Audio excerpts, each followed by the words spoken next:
महादेव ने क्यों दी मृत्यु देव को मृत्यु। जो भी जन्मा है उसे मरना भी होगा, चाहे वो मिट्टी से बना मनुष्य हो, प्रकाश रूपी देवता हो या अग्नि रूप में ब्रह्म राक्षस हो। ये अलग बात है कि कोई 100 वर्षों में मरकर दूसरा जन्म ले लेता है, तो कोई 1000 वर्ष जिंदा रहने के बाद दूसरा शरीर धारण कर लेता है। पुराणों के अनुसार बहुत से देवी देवताओं को सृष्टि संचालन हेतु परमेश्वर ने भिन्न भिन्न कार्यों के लिए नियुक्त कर दिया था।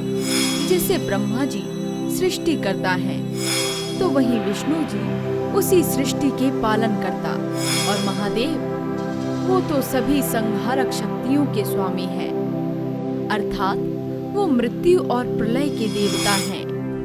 इसी तरह सृष्टि में मृत्यु के विभागाध्यक्ष या मृत्यु देव हैं यमराज जी।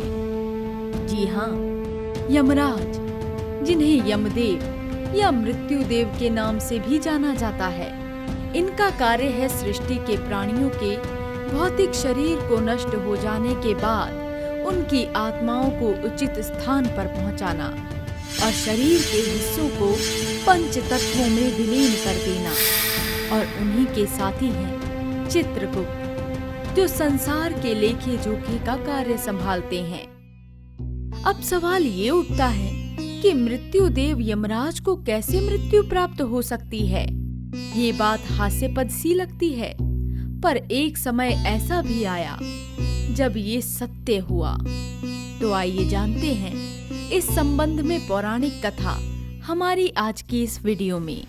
प्राचीन काल में कालंजर में राजा श्वेत का राज था।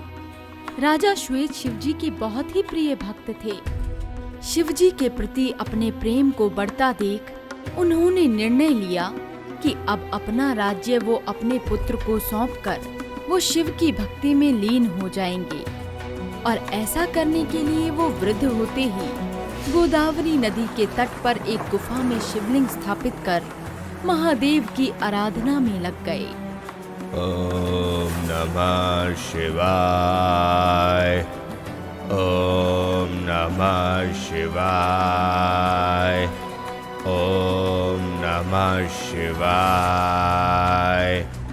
अब वो राजा श्वेत से महामुनि श्वेत बन गए थे।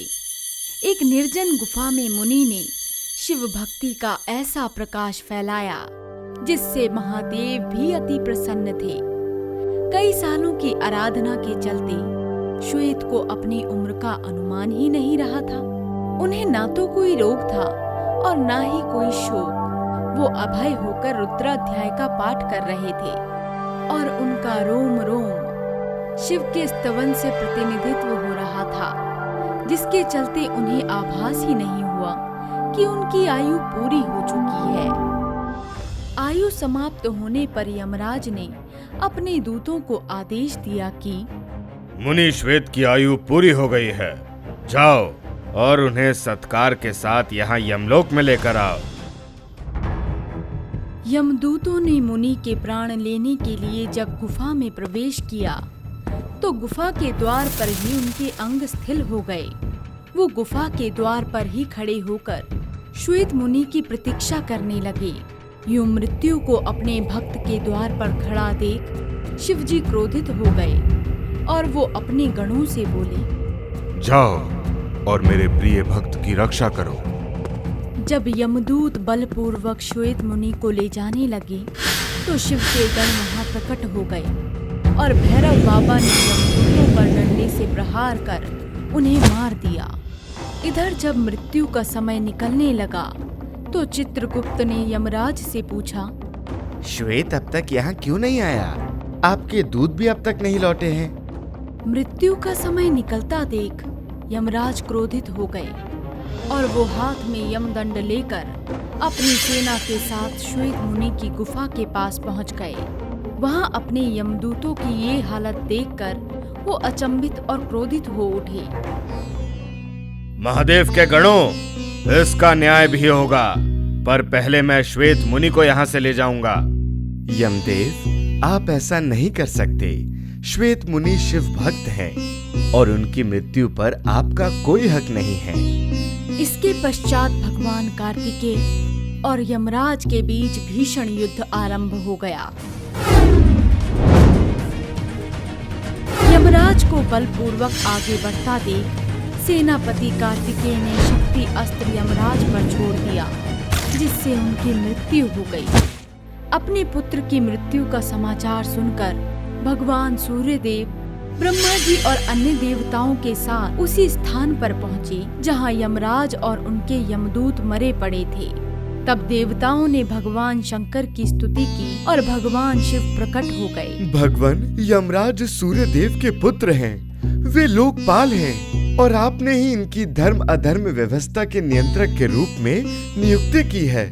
इनका वध सही नहीं है, इनके बिना सृष्टि का कार्य असंभव हो जाएगा। अतः सेना सहित इन्हें जीवित कर दें, नहीं तो अव्यवस्था फैल जाएगी।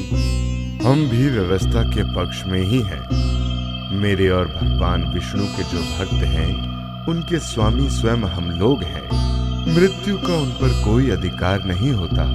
स्वयं यमराज और उनके दूतों को उनकी ओर देखना भी पाप है। यमराज के लिए भी वो व्यवस्था की गई है कि वो भक्तों को प्रणाम करें। फिर भगवान शिव ने देवताओं की बात मानकर यमराज को प्राण दान दे दिया। शिव जी की आज्ञा से नंदी ने गोमती नदी का जल लाकर यमराज और उनके दूतों पर छिड़का तो सब जीवित हो उठे। संपूर्ण लोकों में अजय, मुझे तुमने भी जीत लिया। अब मैं तुम्हारा अनुगामी हूँ। तुम भगवान शिव की ओर से मुझे अभय प्रदान करो। भक्त तो विनम्रता की मूर्ति होते हैं। आपके भय से ही सत्पुरुष परमात्मा की शरण लेते हैं। आपकी लिंगोपासना धन्य है। श्वेत, विश्वास की विजय तो होती ही है। मृत्यु को कोई नहीं जीत सकता, लेकिन भगवान शिव ने अनेक बार मृत्यु को पराजित किया है। इसीलिए वो मृत्युंजय और कालों के भी काल महाकाल कहलाते हैं। तो प्रिय मित्रों, आपको हमारी आज की ये कथा कैसी लगी, जब यमराज को भी मृत्यु का सामना करना पड़ा? आप हमें कमेंट सेक्शन में जरूर बता सकते हैं और साथ ही आप ये भी बता सकते हैं कि अगली कहानी आप किस महावॉरियर की सुनना चाहेंगे। अगर आपको हमारी ये वीडियो अच्छी लगी तो आप हमारे चैनल को सब्सक्राइब करें, वीडियो को लाइक और शेयर जरूर करें। मिलते हैं आपसे अगली कथा में। ओम नमः शिवाय।